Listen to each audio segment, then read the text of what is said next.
Sharon! Sharon! Sharon! Oh, yeah, playing Black Sabbath. Oh, yeah, it's singing Black Sabbath. Bollocks. Sharon! Sharon! Hello, and welcome back to Art. Art, standing for Art and Riffs. No, Art, standing for Art and Riffage Time. Today's episode, we are going to be covering one of my favorite bands of all time, and one of the most influential bands of all time, Black Sabbath. So, same drill as the last video. We will start with a brief history of the band. I will walk you through the painting process, and this time I'll walk you through a little bit of the music creation process as well. So I can hopefully provide a bit more insight on some of Sabbath's musical elements. But yeah, I hope you enjoyed the video. I hope you do all the obligatory YouTube stuff, such as doing the liking and the subscribing, and yeah. Sharon! Black Sabbath was formed in 1968 by guitarist Tony The Riff God Iommi and drummer Bill Ward. After breaking up their band Mythology, they had caught wind of a flyer posted by soon-to-be legendary frontman John Michael Osborne, or better known as Ozzy Osbourne, the Prince of Darkness. Ozzy was looking for band members to jam with so he could do vocals. Unbeknownst to Iommi and Ward, Osbourne had actually gone to the same school as they had, and was in the year below them. Whilst they were skeptical about Ozzy's vocals at first, they would soon be playing local shows along with bassist Geezer Butler, who played with Ozzy in their previous band Rare Breed in 1967. With these four iconic members, they would form the band Earth. Got you there, didn't I? During these first shows, people would make remarks about Ozzy's unconventional vocal style, but it would appear that Ozzy wasn't deterred by these comments in the slightest. Turns out, there was another band called Earth, well, The Earth, around 1969, so Ozzy and Geezer had decided to change the name of the band to Black Sabbath.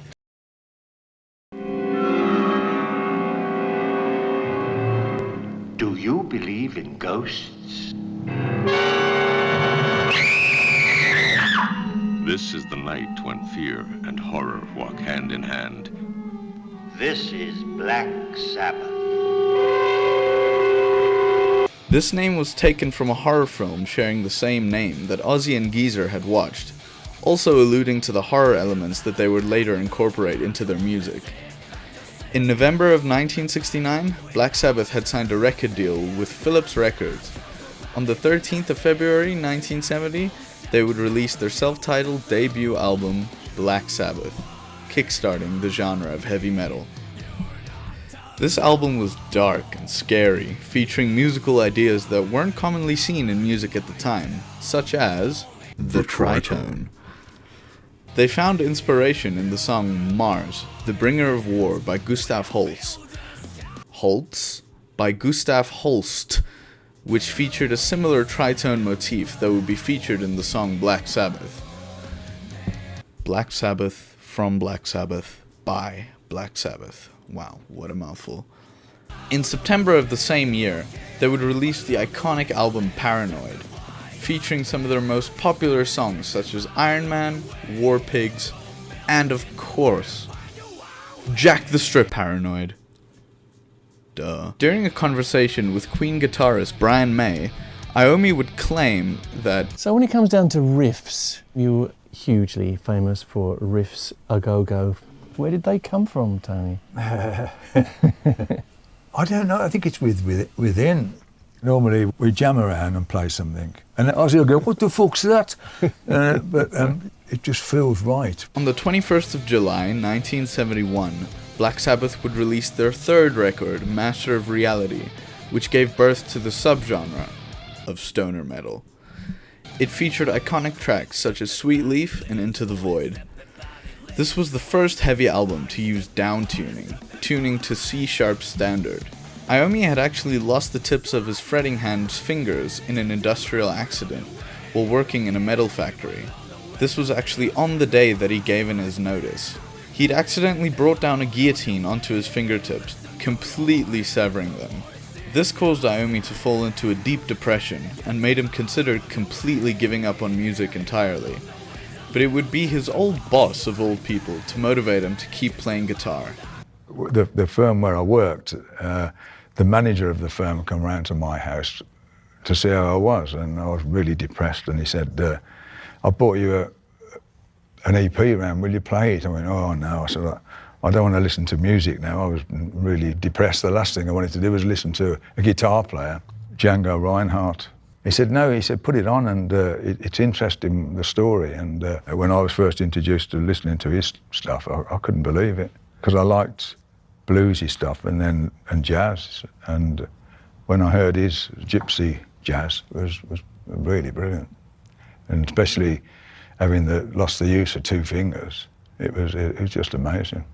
I could relate to that after me doing the same sort of thing, damaging two fingers. And it really inspired me to get to learn to play more. After Master of Reality, Ozzy would be kicked out of the band due to his excessive substance abuse issues. They would release many more albums, all featuring different vocals such as Tony Martin and even Ronnie James Dio. Ozzy would come back for one more album, Never Say Die. But as far as I know, he didn't appear on any future albums since then. Many years go by, and now it seems they're finally ready to lay down their axes, as their final show will be played in Birmingham this year, 2025. Sabbath would influence music in so many different Sabbath would influence music in so many different ways, really highlighting what's possible in the genre. And the rest is history.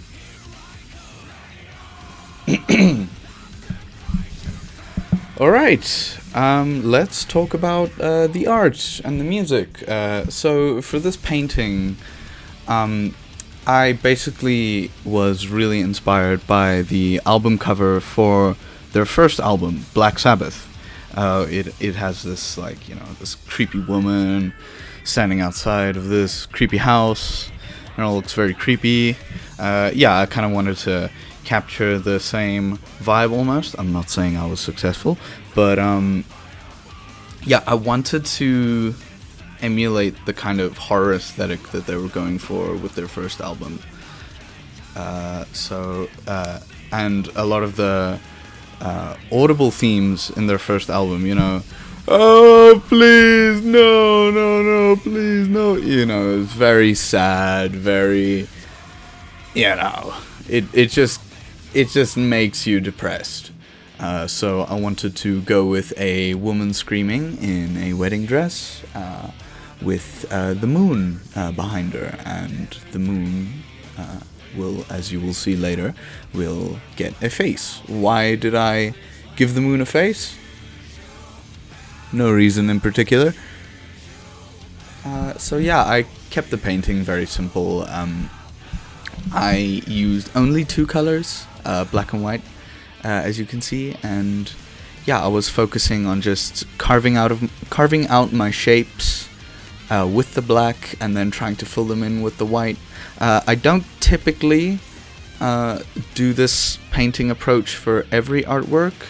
I'm still, I don't usually paint like this, but I'd say I'm relatively new at digital painting, so I don't have all the kinks ironed out yet, but I mean, I had fun making it, so I suppose that's all that matters. As for the song,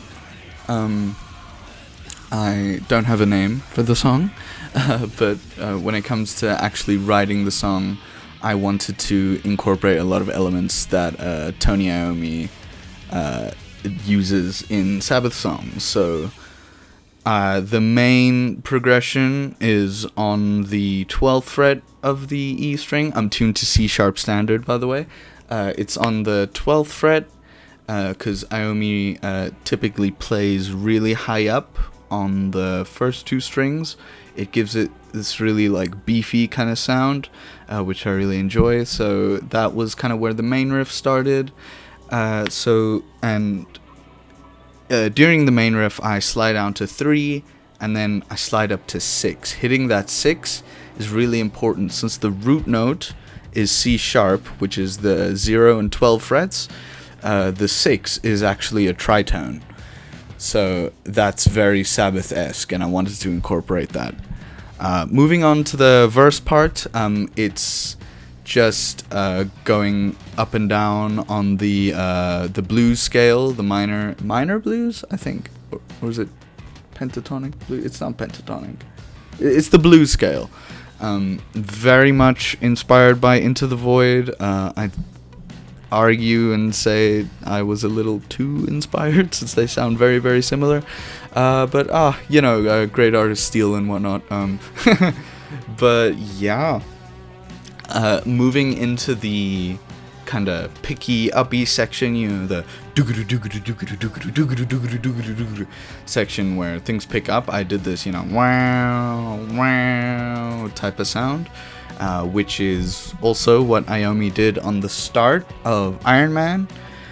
I wanted to incorporate, bending the open string behind the nut, and moving into the main kind of gallopy section. That section's actually in 3/4. No particular reason for it. It's just when I was playing the riff to myself, I found that it would actually work a bit better if it was in 3/4 than 4/4.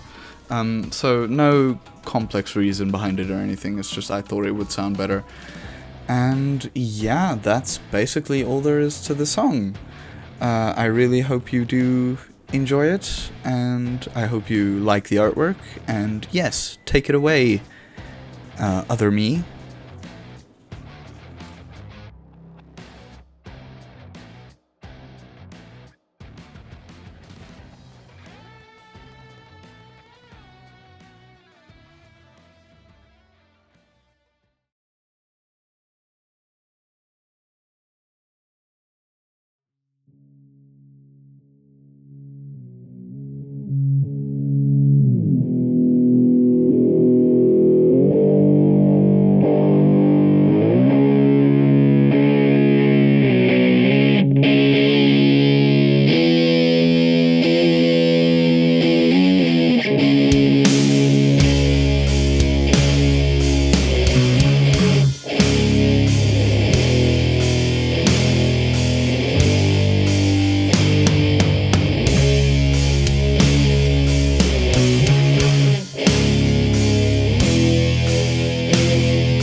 Well, I hope that was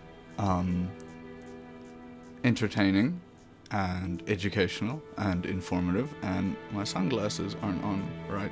Yeah, well, I hope you enjoyed the video. I hope you enjoyed the art. I hope you enjoyed the song. I had a lot of fun making it. Sabbath is one of those bands that's really right up my alley when it comes to their style. I love writing Sabbath-inspired stuff. They're one of my personal inspirations.